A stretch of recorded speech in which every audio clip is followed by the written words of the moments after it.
Ya, Assalamualaikum warahmatullahi wabarakatuh. Kembali lagi kepada saya Zaki Darussidik, peserta Sekolah Paralegal Angkatan kedua. Ya, kali ini saya akan mereview materi pertemuan kelima berkaitan dengan dasar-dasar upaya hukum di lingkungan peradilan. Nah, di sini materi ini ya mencakup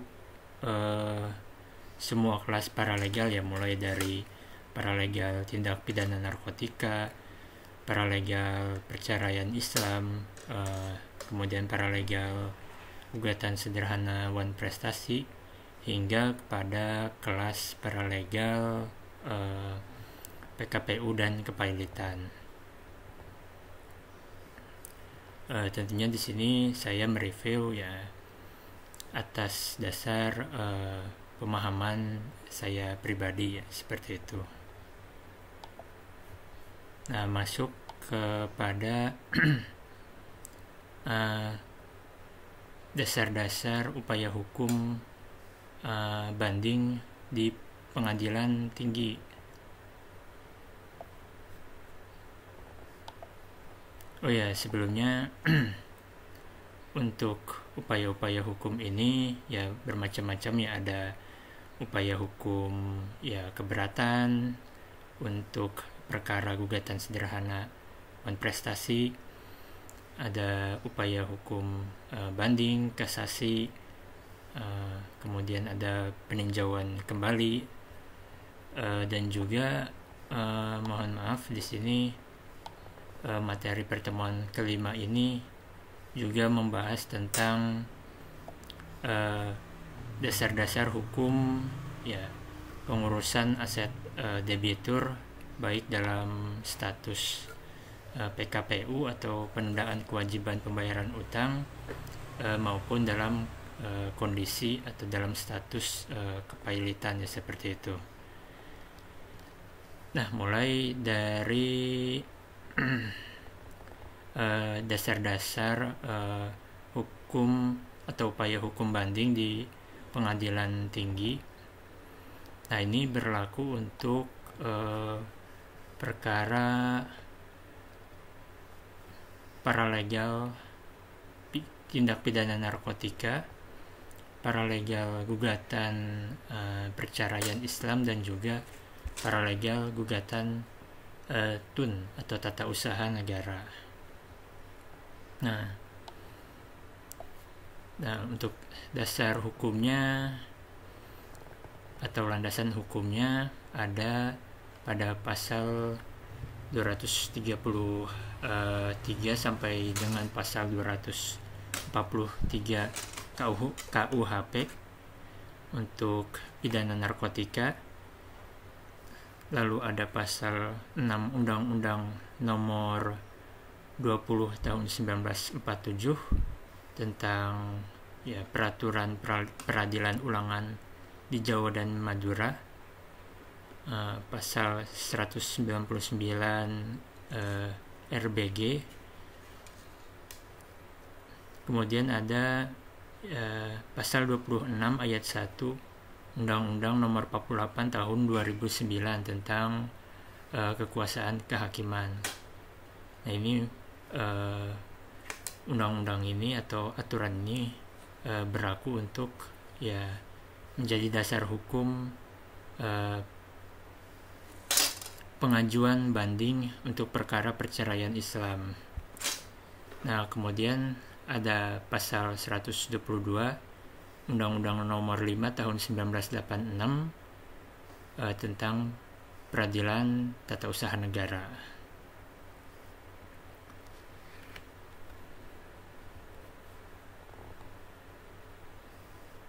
Nah, untuk jangka waktu ya pendaftaran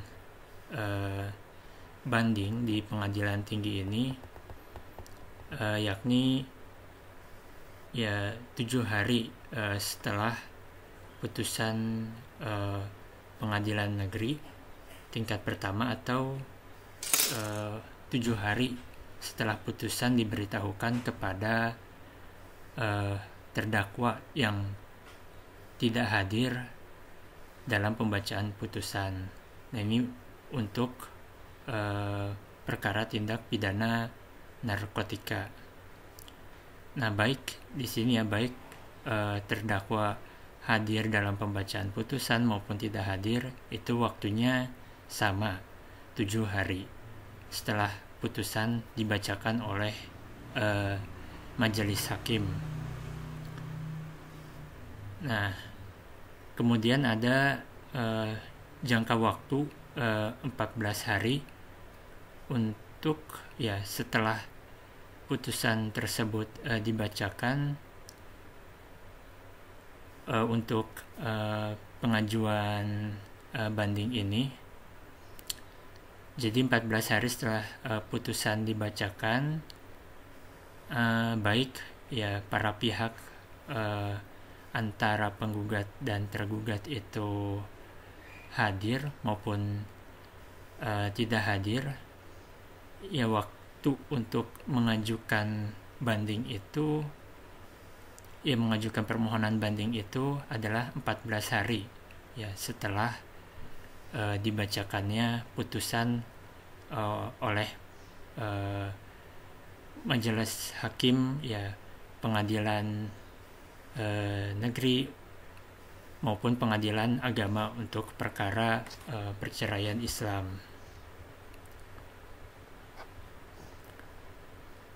Dan kemudian di sini ada catatannya ya, setelah yang bersangkutan menerima pemberitahuan isi putusan.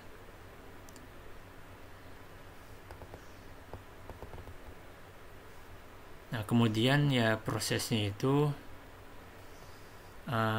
pertama, permohonan banding harus disampaikan secara tertulis atau lisan kepada pengadilan.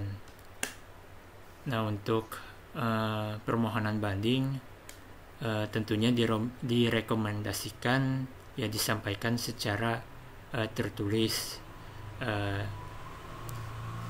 dan sedemikian mungkin gitu ya. Usahakan menghindari menyampaikan permohonan banding secara lisan ya. Ya, kenapa? Karena memang agar ada ya bukti yang konkret gitu bahwa ya terutama kepada klien bahwa seorang ya advokat ini yang menemani klien atau paralegal mempunyai ya bukti kepada klien bahwa saya ya sebagai advokat atau paralegal sudah ya menyampaikan permohonan banding kepada pengadilan ya, seperti itu. Ya, kemudian membayar perkara banding, terus lalu jurusita memberitahukan adanya ya permohonan banding kepada ya terbanding.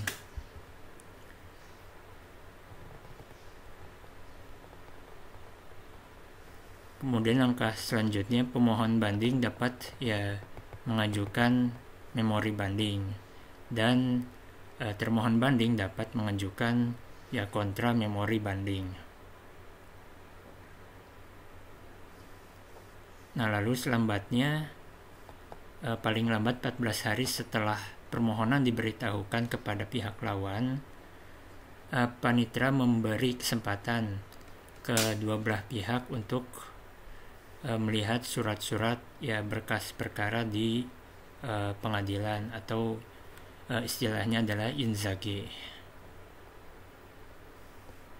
Nah, kemudian berkas perkara banding dalam bentuk bundel A dan bundel B. Jadi ya bundel A ini untuk pemohon banding dan bundel B untuk termohon banding dikirim ke pengadilan tinggi selambat-lambatnya dalam waktu 1 bulan sejak diterima perkara banding.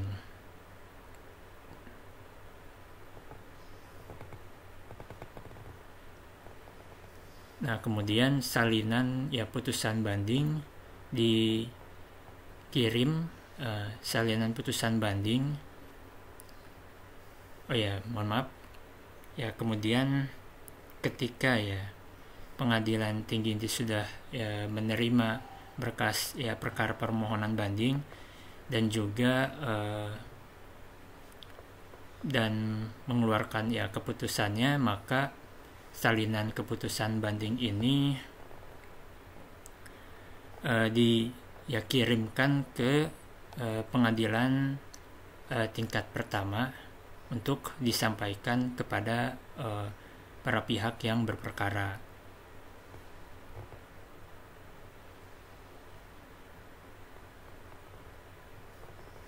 Nah, untuk jangka waktunya ini paling lambat 14 hari putusan banding ini harus sudah sampai kepada para pihak yang berperkara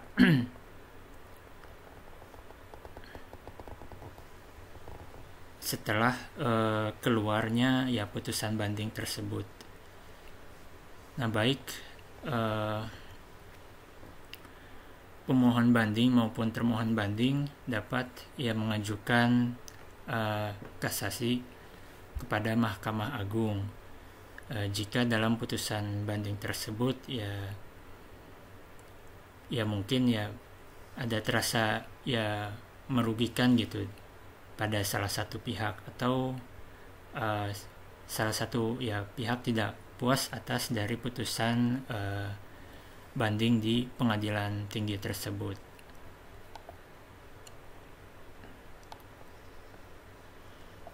Nah, kemudian ada dasar-dasar hukum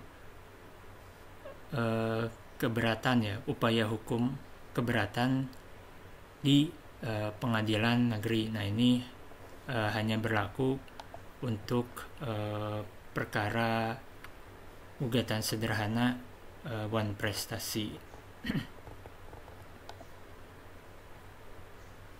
Nah, untuk jangka waktu pendaftarannya ini adalah 7 hari setelah pengadilan negeri mengeluarkan dan memberitahukan putusan kepada para pihak. Adapun tata caranya hampir sama dengan untuk mengajukan permohonan banding. Alurnya seperti itu, seperti menyampaikan permohonan keberatan secara tertulis atau lisan kepada pengadilan negeri, kemudian membayar biaya perkara. Selanjutnya panitera melalui jurusita memberitahukan adanya permohonan keberatan kepada termohon. Pemohon upaya hukum keberatan ini mengajukan memori keberatan dan termohon mengajukan kontra memori keberatan. Nah,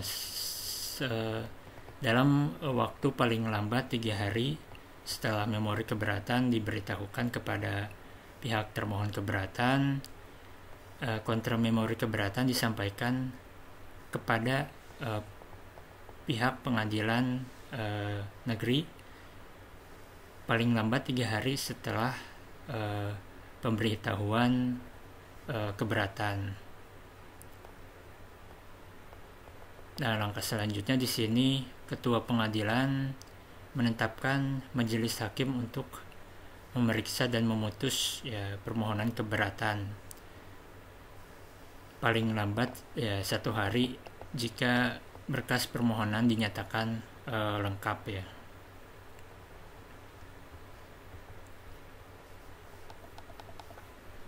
Kemudian di sini majelis hakim mengeluarkan putusan atas upaya hukum keberatan dari pemohon Nah, putusan keberatan ini paling lambat diucapkan 7 hari ya, atau diberitahukan kepada para pihak 7 hari setelah tanggal penetapan majelis hakim.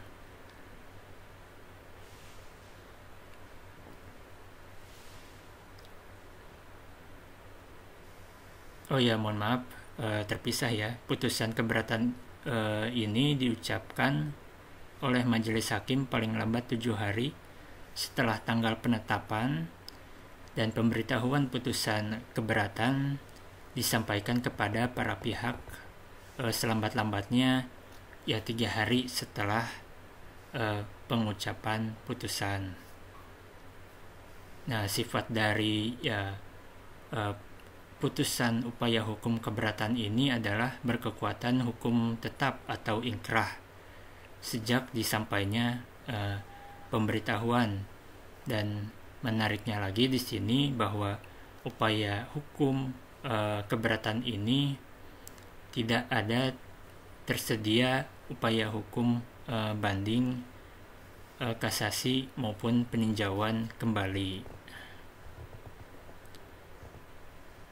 Jadi sifat dari putusan upaya hukum keberatan ini ya bersifat tadi ya mengikat ya final dan juga berkekuatan hukum tetap atau inkrah.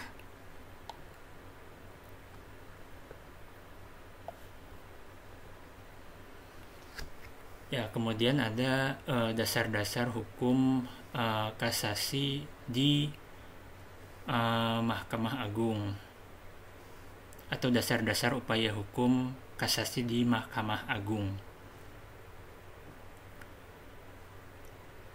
Nah, ini berlaku untuk ya semua jenis perkara ya, kecuali tadi ya kecuali untuk perkara gugatan sederhana wan prestasi ya, mulai dari tindak pidana narkotika hingga permohonan PKPU dan kepailitan.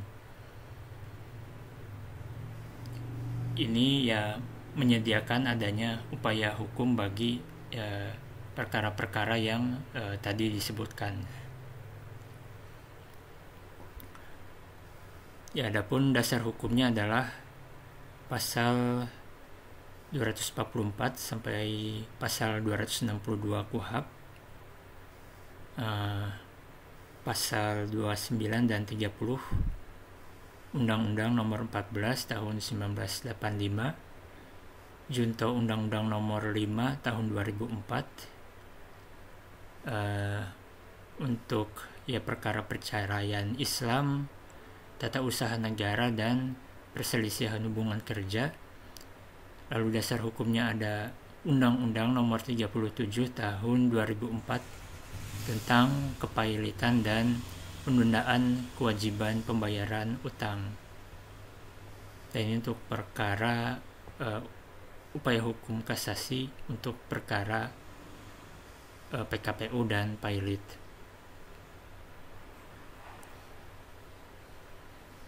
Nah, jangka waktunya maksudnya jangka waktu pendaftaran untuk upaya hukum kasasi ini adalah 14 hari setelah putusan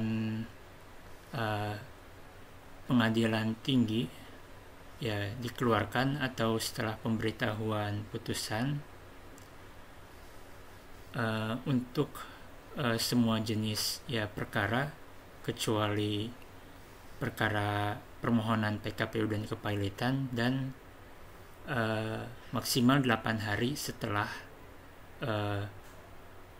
putusan PKPU atau pailit dikeluarkan, atau setelah adanya pemberitahuan putusan dari majelis hakim pengadilan niaga ya, seperti itu.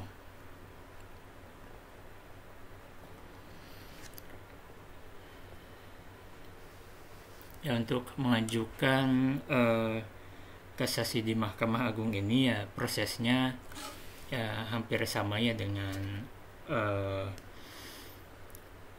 dengan banding ya, cuma berbeda saja ini istilah bahasanya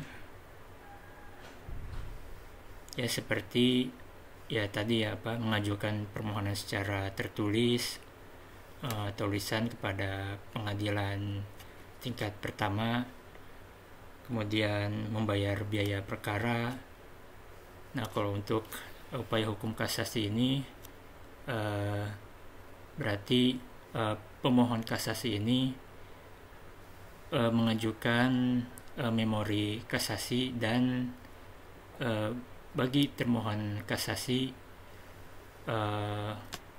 yang mengajukan kontra memori ya kasasi.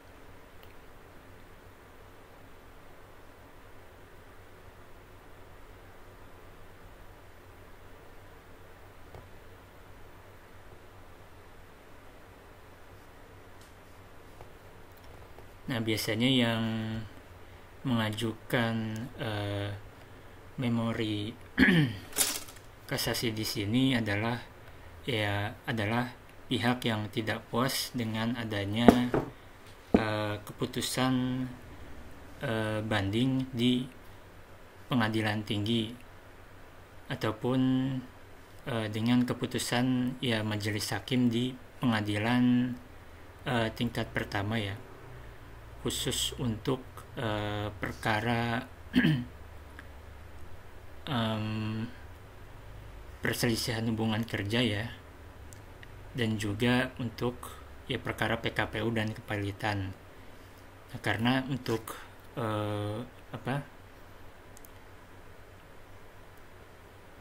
peradilan ya, untuk upaya hukum pada kasus perkara perselisihan hubungan kerja dan PKPU kepailitan ini ya tidak ada upaya hukum banding, jadi langsung kepada ya kasasi di Mahkamah Agung.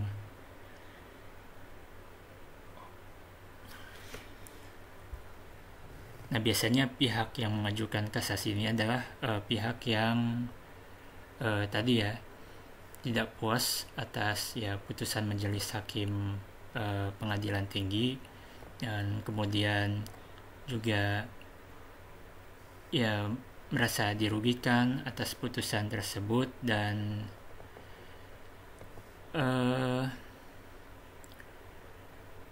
juga ya kalah gitu ya di pengadilan ya, ketika bertarung di ya pengadilan tinggi tersebut ya. Jadi yang pihak yang tidak puas ini, tidak menerima putusan banding ini, ya dialah yang mengajukan ya kasasi ke Mahkamah Agung. Bisa dari ya pihak ya penggugat ya maupun ya tergugat untuk perkara ya perdata ya, seperti itu.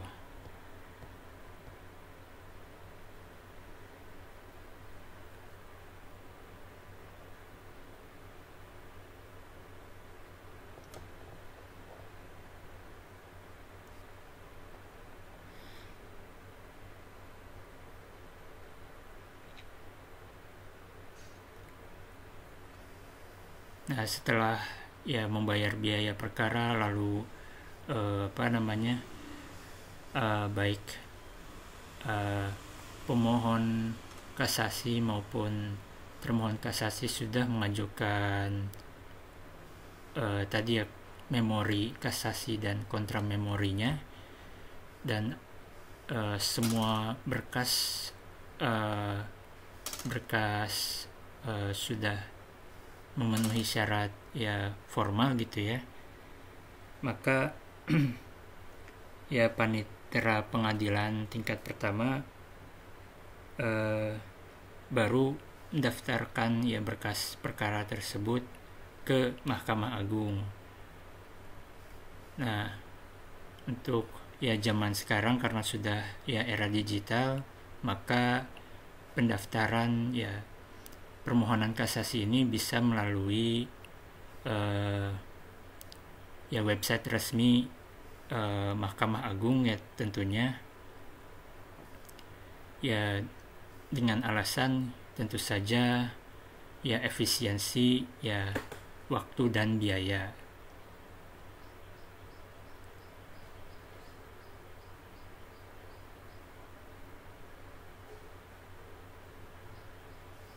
Nah, tadi batas pendaftaran ya untuk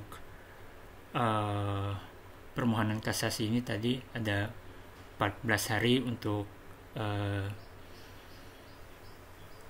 perkara tindak pidana narkotika maupun gugatan perkara ya perdata ya selain gugatan sederhana wan prestasi dan juga PKPU kepailitan, serta 8 hari setelah untuk perkara PKPU dan kepailitan setelah adanya ya pemberitahuan dari Majelis Hakim Pengadilan Tinggi.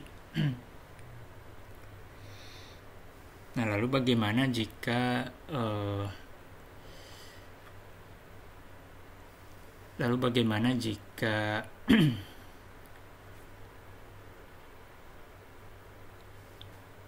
permohonan kasasi ini terlambat didaftarkan, ya maka panitera ya pengadilan negeri maupun panitera pengadilan tingkat pertama, baik itu panitera pengadilan negeri, pengadilan agama atau pengadilan niaga, membuat suatu akta yang disebut dengan akta terlambat ya mengajukan permohonan kasasi, dan akta tersebut ditandatangani oleh panitera, diketahui oleh ya ketua pengadilan setempat, dan juga akta tersebut ya diserahkan ke ya Mahkamah Agung.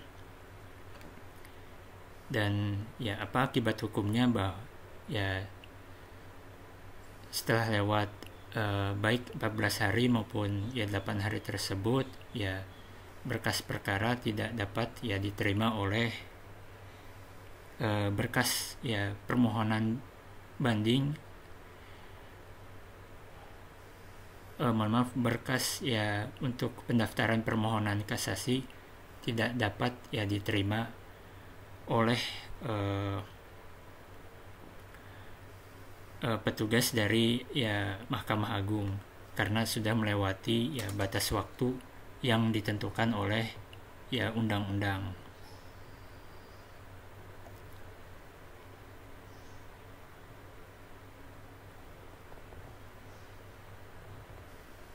Nah, lalu bagaimana ya jika berkas ya permohonan tersebut ya terlambat didaftarkan karena adanya kelalaian dari ya petugas petugas atau panitera di pengadilan ya tingkat pertama.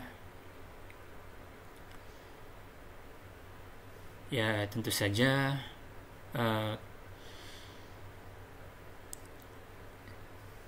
berkas-berkas tersebut ya berkas-berkas permohonan kasasi ya tetap tidak dapat diterima oleh ya Mahkamah Agung ya meskipun itu terdapat ya kelalaian dari ya paniteranya. Jadi ya di sini memang tugas dari seorang advokat maupun ya paralegal ini ya sangat penting untuk ya selain untuk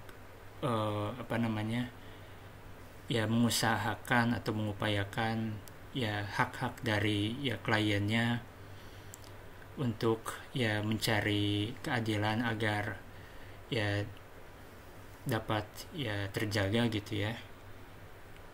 Ya sesuai amanat undang-undang, ya juga ya semacam untuk kalau menurut saya pribadi ya semacam ya pengawas bagi ya PNS di lingkungan ya peradilan, di lingkungan peradilan ini ya agar tetap ya melaksanakan yang tanggung jawab ya pekerjaannya gitu. Dengan kata lain ya tidak sewenang-wenang terhadap pekerjaannya.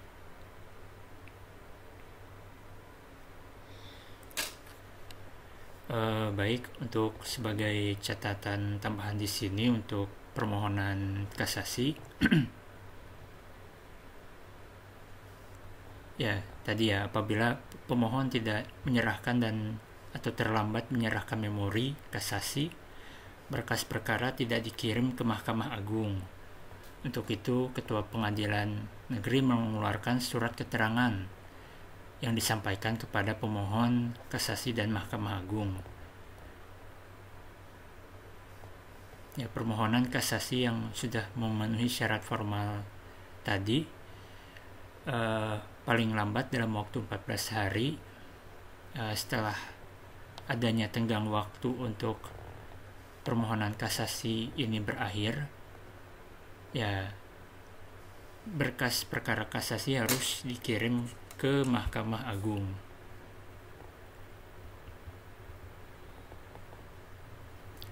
Selama perkara kasasi belum diputus oleh Mahkamah Agung, maka ya pemohon kasasi lewat kuasa hukumnya dapat ya mencabut permohonan ya kasasi, ya dapat dicabut oleh pemohon untuk permohonan kasasi ini. Nah, dalam hal ya pencabutan tersebut, panitera pengadilan tingkat pertama membuat akta pencabutan kasasi yang ditandatangani oleh panitera dan juga diketahui oleh ya pengadilan negeri, ketua pengadilan negeri. Yang selanjutnya akta tersebut dikirim ke Mahkamah Agung.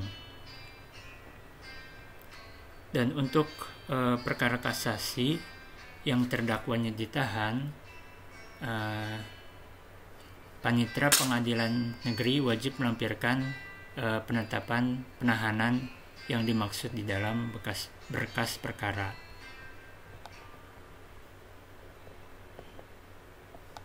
Ya oke, lanjut untuk dasar-dasar hukum atau dasar-dasar upaya hukum peninjauan kembali. Dasar-dasar hukumnya adalah ya pasal 66 Undang-Undang Nomor 14 Tahun 1985 tentang Mahkamah Agung.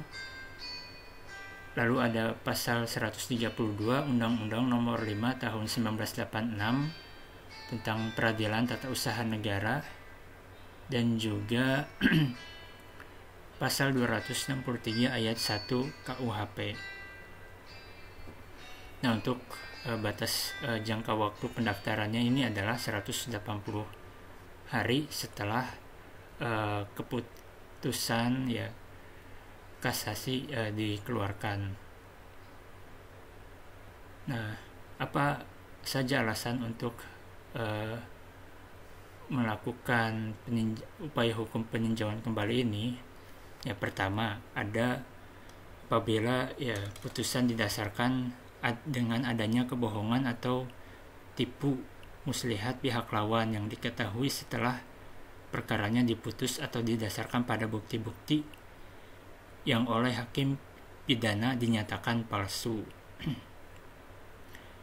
Jadi di sini ada ya penemuan ya bukti-bukti yang dinyatakan palsu oleh hakim pidana.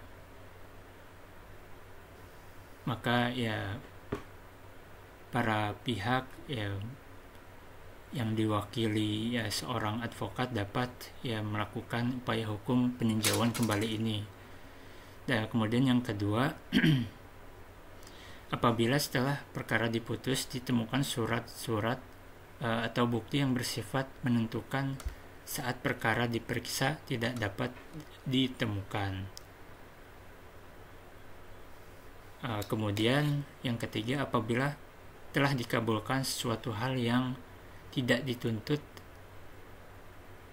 atau lebih dari yang dituntut oleh ya pihak berperkara gitu ya, oleh penggugat untuk perkara perdata ataupun ya untuk ya dari jaksa penuntut umum ya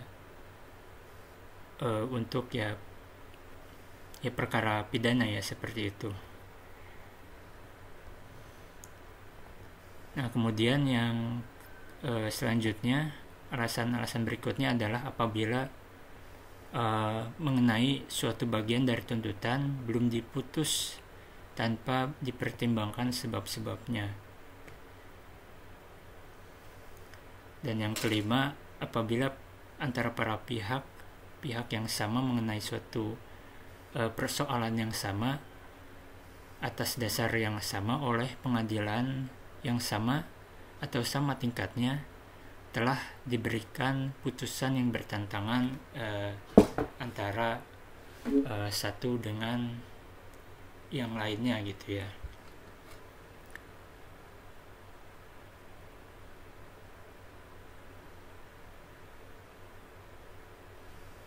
Kemudian yang terakhir, alasan adanya upaya hukum peninjauan kembali ini apabila dalam suatu putusan terdapat kekhilafan hakim atau ya suatu kekeliruan yang nyata.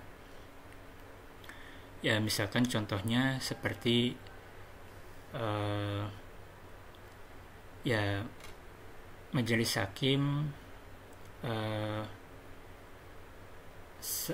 salah ya memutus menerapkan ya sanksi pidana atau salah menerapkan ya pasal sanksi pidana terhadap ya terdakwa.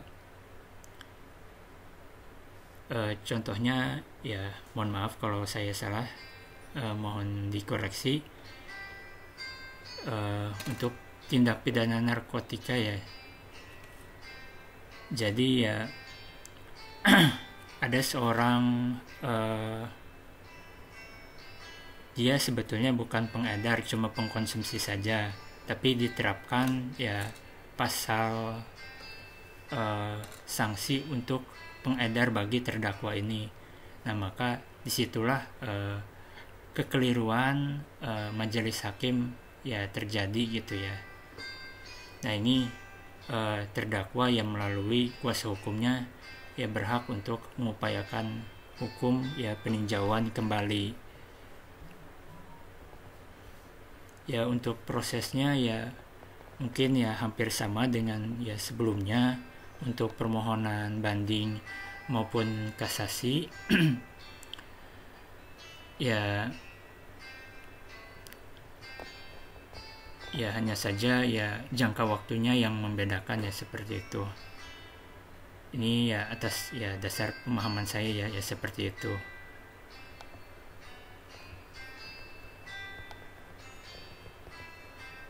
Nah, kemudian masuk kepada dasar-dasar hukum eksekusi ya putusan. Landasan hukumnya ada pada pasal 180 ayat pertama HIR. Kalau tidak salah singkatannya Hindia Indonesia ya, reglamen lah gitu ya, seperti itu. Dan kemudian pasal 270 KUHP untuk tindak pidana narkotika. Nah, alasannya adalah yang pertama, putusan pengadilan tingkat banding yang tidak dimintakan kasasi ke Mahkamah Agung. Jadi untuk putusan ya pengadilan tingkat banding ini tidak ada upaya hukum ya selanjutnya gitu. Berarti para pihak yang berperkara ini sudah ya secara sukarela ya dianggap secara sukarela menerima isi putusan ya seperti itu. Maka boleh ini dilakukan eksekusi ya putusan ya dari ya semua berbagai jenis perkara. Kemudian yang kedua, putusan pengadilan tingkat kasasi dari Mahkamah Agung atau putusan peninjauan kembali dari Mahkamah Agung. Nah, yang ketiga, putusan first take dari pengadilan tingkat pertama yang tidak ada diajukan upaya hukumnya. Jadi first take ini adalah sepemahaman saya untuk gugatan perkara perdata. Jadi first take ini adalah tidak hadirnya tergugat dalam persidangan ya seperti itu. Jadi pengadilan ya menjatuhkan ya putusan ya first take dan upaya hukumnya adalah first Z.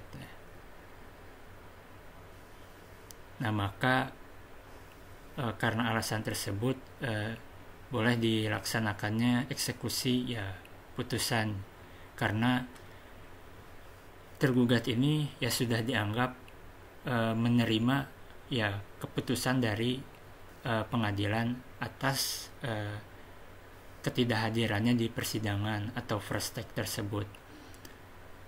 Nah, ya alasan yang keempat adalah putusan hasil perdamaian dari dua pihak yang berperkara. Contohnya untuk ya perkara gugatan perceraian Islam ya sudah dibahas pada pertemuan sebelumnya.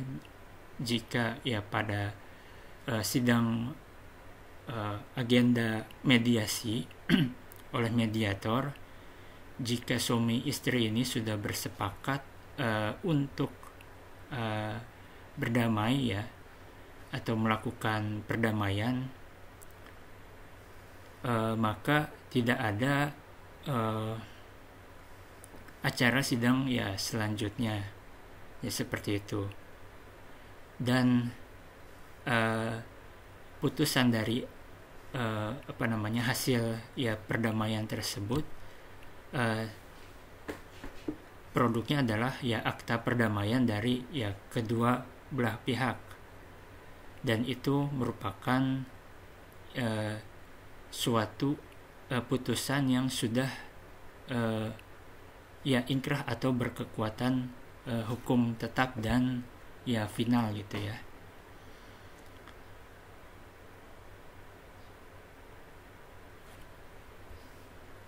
Nah, itu untuk ya alasan yang keempat. Nah, adapun ya prosesnya adalah adanya ya permohonan eksekusi ya, terutama dari ya pemohon atau penggugat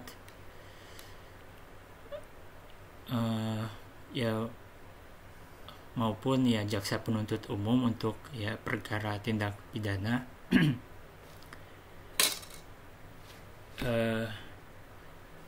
Kemudian ada istilah unmanning atau teguran terhadap kepada tergugat yang kalah agar ia menjalankan isi putusan secara sukarela dalam waktu 8 hari sejak tergugat ya dipanggil untuk menghadap ke pengadilan.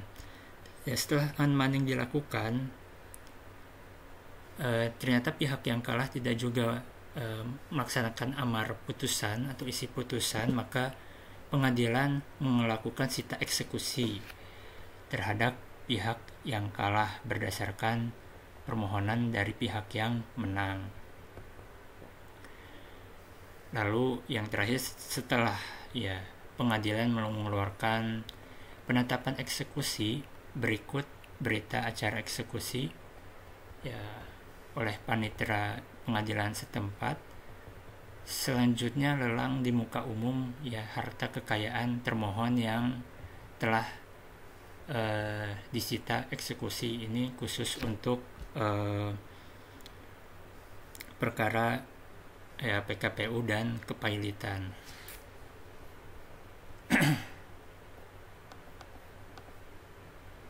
Nah, lanjut kepada dasar-dasar hukum ya pengaturan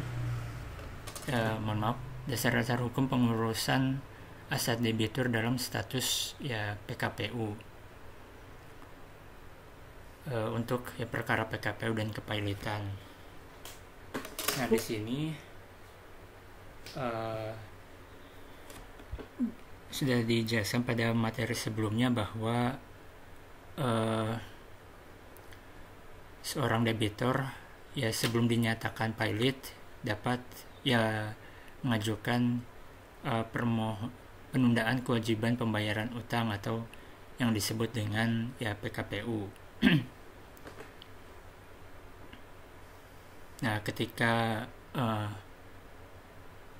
PKPU ini dikabulkan oleh ya dan diputuskan oleh ya hakim pengawas pengadilan niaga, maka ada beberapa akibat hukum yang bisa ya akibat ya hukum yang harus ya dilaksanakan oleh ya baik debitur maupun kreditor. Ini diantaranya ya selama ya proses ya PKPU jadi debitor tidak boleh ditagih utangnya selama dalam ya PKPU ini, dan ya debitur harus ya fokus menyusun ya proposal ya perdamaian ya, jadi sambil ya mengangsur atau mencicil ya hutangnya yang begitu banyak itu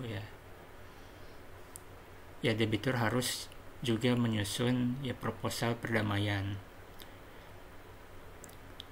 Lalu di sini ya pengurus akan membantu proses restrukturisasi hutang. Yang dimaksud dengan pengurus ini adalah sebetulnya dia adalah kurator yang ditunjuk oleh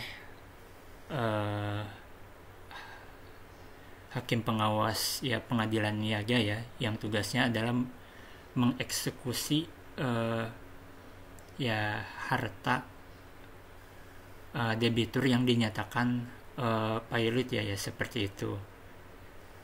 Nah, karena ini statusnya masih dalam proses ya PKPU, maka istilahnya adalah ya pengurus.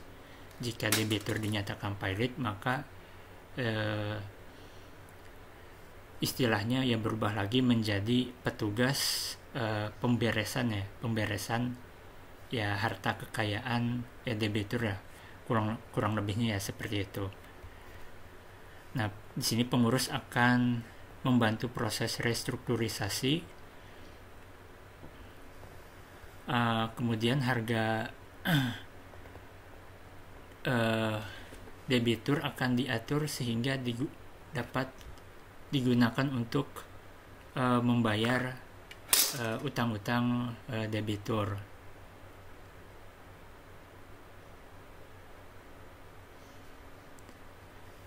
Nah, di sini juga yang paling penting, jadi debitur tidak dapat ya melakukan tindakan hukum atas kepemilikan seluruh maupun sebagian hartanya tanpa adanya persetujuan dari ya pengurus ya seperti itu.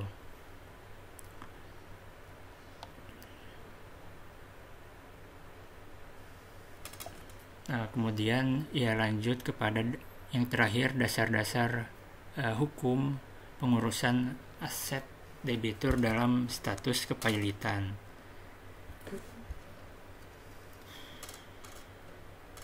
Nah, tadi sudah dijelaskan ya sebelumnya bahwa ketika debitur dalam status ya pilot ya seperti itu, maka ya istilahnya berubah lagi yang tadinya dari pengurus ya menjadi ya kurator atau pemberes, petugas yang melakukan pemberesan ya harta kekayaan. Nah, kurator ini bisa dari ya advokat ya, sepengetahuan saya bisa dari advokat yang sudah mengikuti pendidikan dan pelatihan kurator, juga bisa dari petugas yang ditunjuk oleh hakim pengawas ya pengadilan niaga yang disebut dengan ya balai harta peninggalan.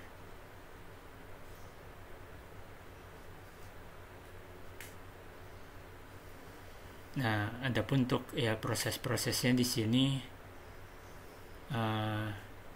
saya sebutkan saya bacakan di sini. Harta pilot dijual dengan harga tertinggi. Dengan demikian kurator ya harus ya kreatif dalam menjualnya. Nah, di sini ya jadi kurator ya dituntut ya untuk ya memiliki ya skill dalam negosiasi, juga dalam komunikasi, kemudian juga harus memiliki ya jaringan yang ya luas seperti itu ya, agar ya proses ya menjual harta pilot yang dinyatakan pilot ini, harta debitur ini yang dinyatakan pilot ya bisa berjalan secara ya maksimal ya seperti itu. Nah, hasil penjualannya dapat menjadi ya tambahan atas ya kewajiban debitur dan diserahkan kepada masing-masing ya kreditur.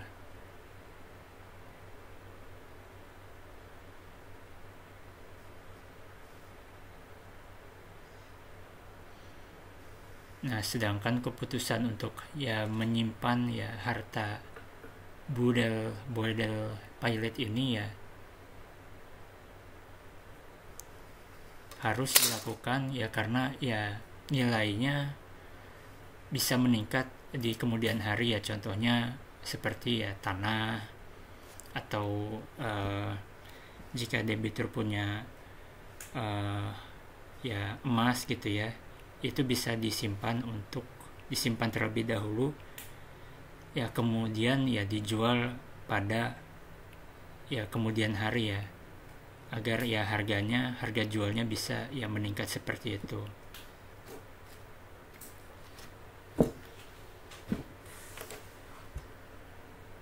Jadi ketika ada istilahnya ya surplus gitu ya dari hasil penjualan harta pilot ini, ternyata bukan menjadi hak debiturnya, namun ya malah menjadi ya hak dari ya kreditur.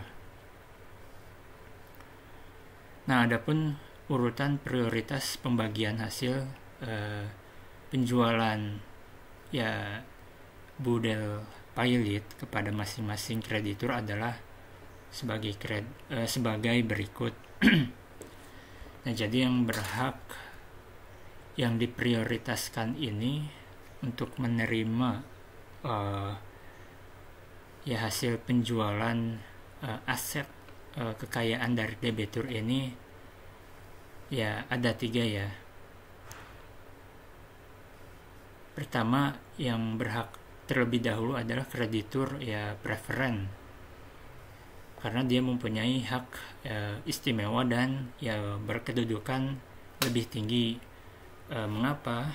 Karena ya salah satunya dia yang membayar tagihan pajak, atau kalau dalam lingkungan ya perusahaan yang mengalami pilot dia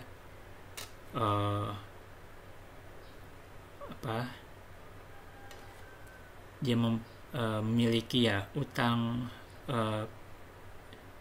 upah terhadap ya pekerja ya seperti itu. Nah, kemudian ada ya kasta kedua adalah ada kreditur ya separatis. Dia adalah pihak yang ya diprioritaskan ya kedua untuk menerima penjualan ya atas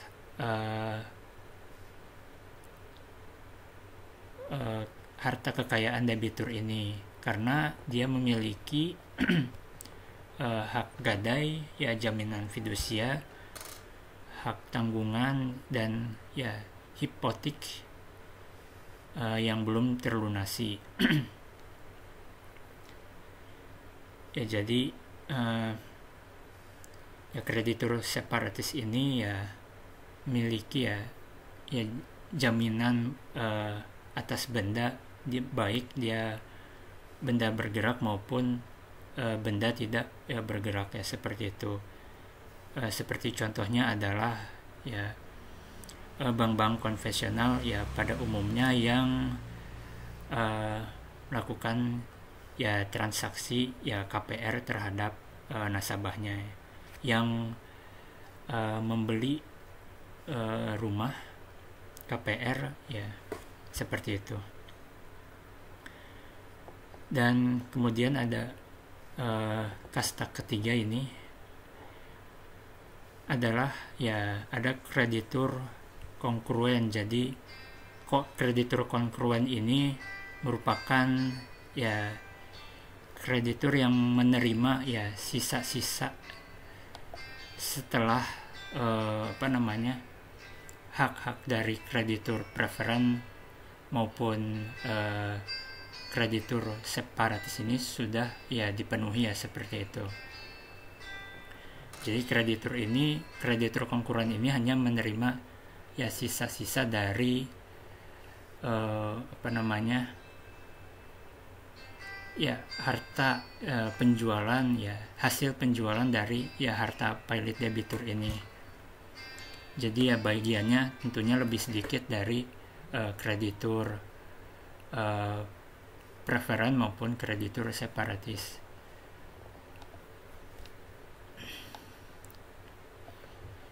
Ya baik, itu saja yang mungkin bisa dapat saya sampaikan.